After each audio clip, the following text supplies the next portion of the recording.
What's going on, everybody? We are here with another episode of Stock versus Not. As you can see, we are back in the UK. We are doing the Aston Martin cars.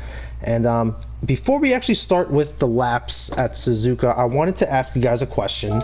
And as the three viewers that check this video out all the time, you guys are in control right now. So for the next two videos, for this video and for the next Aston video, leave a comment with your answer, and that's what's going to determine what happens after we do the DB11. So Aston right now has like two I would call regular road cars, which is today's video, which will be the V8 Vantage, and we have the DB11. If we scroll down, I know we have all the Group 4, Group 1 cars and whatnot. The VGTs are not applicable to stock versus not. But then we also have these last three hypercars, if you will, or road car hypercar. The 177 and the Vulcan are invite only cars to purchase, and I do not currently have an invite. So technically, as of right now, I can't do a stock versus not on them. I also do not know if there is any modifications available to those vehicles to be able to even do a stock versus not. So as of right now, unfortunately, we cannot do videos for the 177 and the Vulcan. However, there is the Valkyrie. I can get the Valkyrie. According to the car type over here on the left, it does say hashtag road car, hypercar, hybrid car, midship. So it technically is considered a road car, so it does fall under stock versus not. My question is, this car already has 1100 horsepower, and to me, it's a hypercar, it's a supercar, it's essentially another race car.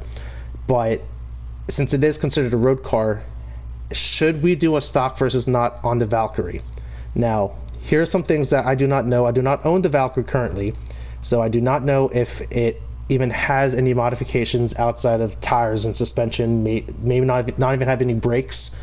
I'm going to assume we can probably adjust aero. Might just be a whole bunch of tuning settings that we can do.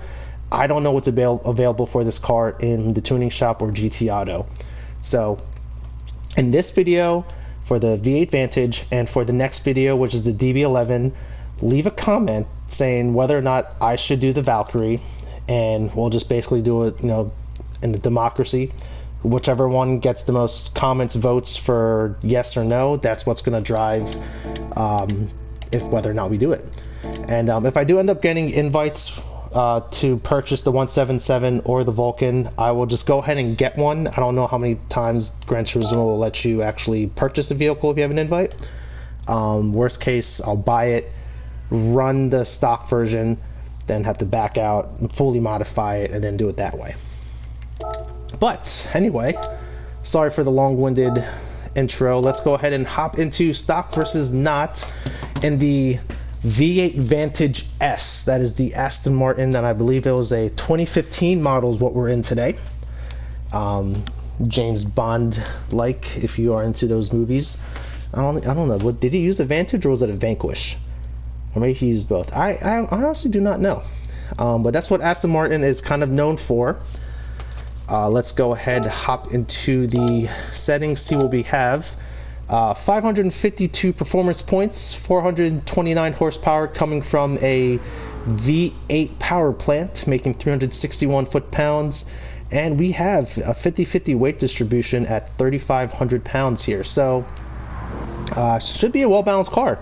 As you know, Aston Martin's more so a Grand Tour, more so than a sports car. So I'm going to assume this is going to be more of a cushy ride versus a more firmer, dialed-in vehicle. So let's go ahead and hop into the lap. It is right-hand drive because it is from Britain or the UK. Oh, we got some understeer. Hit all those cones on the way out. Let's go ahead and see what we can do on these laps. I forgot to check what we're going against on performance point, but that's okay. We'll go ahead and check that after.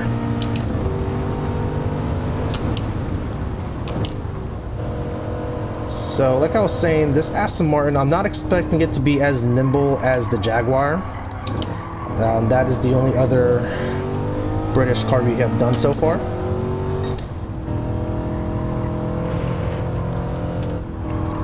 but it's kind of cool, the details that this game has. If you look at the headliner, it's Alcantara, I think. Looks like Alcantara. Oop. Lots of understeer out of this car if you're not good with your line. And if you take a look at the center gauge cluster, you have the very iconic Aston Martin gauges with the needle path that kind of, they both go, or the speedometer goes clockwise and the tach goes counterclockwise, and they kind of meet each other up in the middle, which is kind of cool. You don't really see that every day. In a world of digital dashes now, it's just kind of like every car maker has their own way of presenting the information at this point. Some people don't even care about it anymore. Sometimes it's just a big old number, and that's what people want to know. They just want to know how fast they're going. They don't care about engine revs or coolant temperature and transmission temperature. Even in like my Mazda Speed 3, the coolant temperature gauge, it's not even a gauge, it's a light. And it basically is just on until your coolant hits about like 120 degrees Fahrenheit, and the light turns off saying that your car is at a temperature. That's about it. Your car is at a temperature. Okay. I'll be honest with you, this car is not performing the way I was expecting it to perform. We're looking at 1 minute lap times here. And I want to say that I'm driving this thing fairly decently.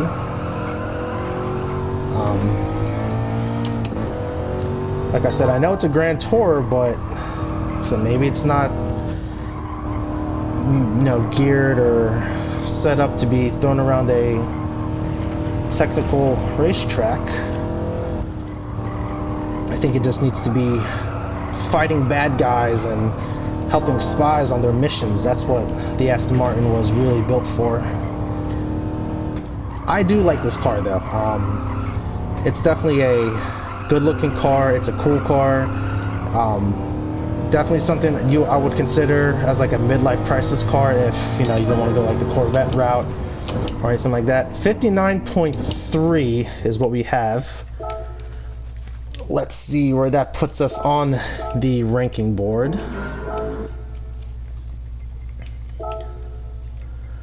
600 performance point, and that slots us right above the Mustang GT of the same year. Just for reference, the F-Type did have more horsepower. It has actually well over 100 horsepower, and I believe it did come supercharged. This is a naturally aspirated V8. So yeah, it's a decent time. 59.3. We got it under a minute, so that's not terrible. Going against the Mustang, which I guess technically you can say is its American cousin, counterpart, rival, rear-wheel drive, naturally aspirated V8, and they pretty much put out around the same horsepower and weighed roughly about the same, so not bad at all. Very respectable car. Does that mean it would be one of my top choices for anything? Probably not, but the game lets you use it. So, fully modified, what do we have?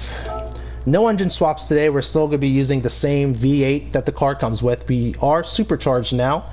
That bumps you up to 744 performance points, making 766 horsepower, 460 foot-pounds of torque. We did put some weight savings on it at 2626, which is light. And we still retain that 50-50 weight distribution. Off to the right, you'll see our suspension setup, along with the differential settings and our downforce and rear downforce, or aerodynamics.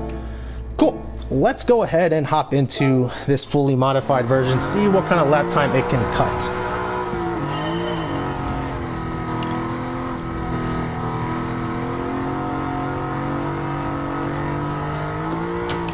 I always wonder how PD does their engine sounds once you add like exhaust and stuff. Like, do they actually go out to these cars and put different exhaust on them, or is there some sort of like algorithm that says, okay, if it's a V8, just make it sound angrier than it usually is, or something like that. But that's just something I think of, because some cars sound spot on and others are just very vague, like flavored water.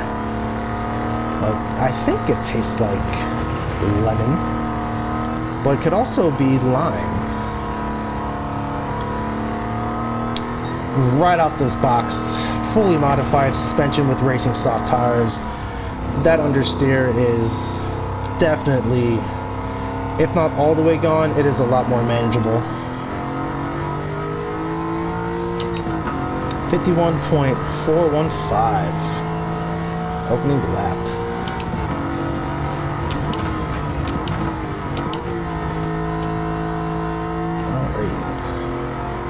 We might not even need a redemption lap for this one. This one's actually doing pretty well right off the... Oh my goodness, look at me do that.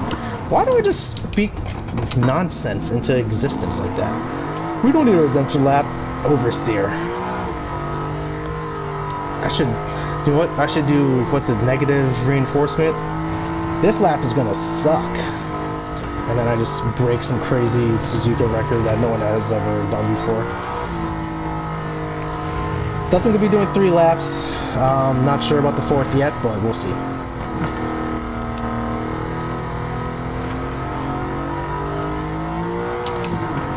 So we are blue on. Oh, no one. All right, let's see. We are blue on the Delta. Let's see what we can do in this flyer here. It's a nice change of pace to have a car that doesn't hit 200 miles an hour on that straightaway. Those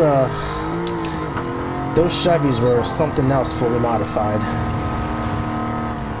And I gotta remember that, like, you would think that, oh, stock versus not every, we're not going in an order that's like, oh, we're getting to like a better car manufacturer, faster car. We're just doing it by the manufacturer. So there may be some videos where we're not gonna even touch that overall ranking board. Fiat, is Fiat even in this game? Yeah, Fiat, Abarth, all those guys, Mini Cooper. I'm looking at you guys. You guys are not going to be touching that leaderboard unless, something will make me eat my words and you can put something stupid in a Beetle. Then, if that's the case, then we'll do it. And then our leaderboard will look all sorts of weird. But yeah, aside from that weird thing in the beginning there where I kind of hit the wall, this car actually is very manageable through our test course here. Not bad at all. I don't know, it's not going to beat the Jaguar fully modified, that's for sure. That car was all sorts of composed and it was a lot more confidence inspiring with moving its weight around. Like I said, this Aston Martin is a Grand Tour. You're supposed to be putting your golf bags in this. I don't even know if they fit, but you put your carry-ons in the back and you take this to the country club, hang out with your buddies from college, talk about your yachts and all your investments and whatnot, and then you go to the vineyard again, crack open a 50-year-old bottle of wine, and then you go home to your mansion and you park this next to your Porsche GT3 RS. If you have an Aston Martin, there's no way you don't have a Porsche too.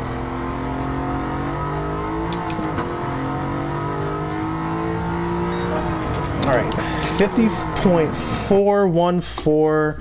Optimum would have been a 50.338, so I think we did decent on our lap here. So let's see where we fall on the ranking board. It does not hit the top 10. Not surprised, but no, it is what it is. In the 800 performance point category, it is going to fall. Where is that? Here it is. It just beat out the Supra. That one was the 2JZ1, I believe. And it's just behind the GT350. So not a bad car. Very respectable. It's actually really funny. Look at that. It basically was in line with the stock version was in line with the Ford GT, and then the fully modified was almost in line with the fully modified GT 350R. So there you have it, folks. Aston Martin didn't break any records today with it, but if you wanted to know what it was like fully modified versus stock, there you have it. So again, this video and the next video, leave a comment whether or not I'm doing the Valkyrie. Please, please, please leave a comment, because if there's no comment, I'm just not going to do it. But if I get one person to say do it, we're doing it. All right? Other than that, I'm going to shut up. I'll catch you guys in the next one.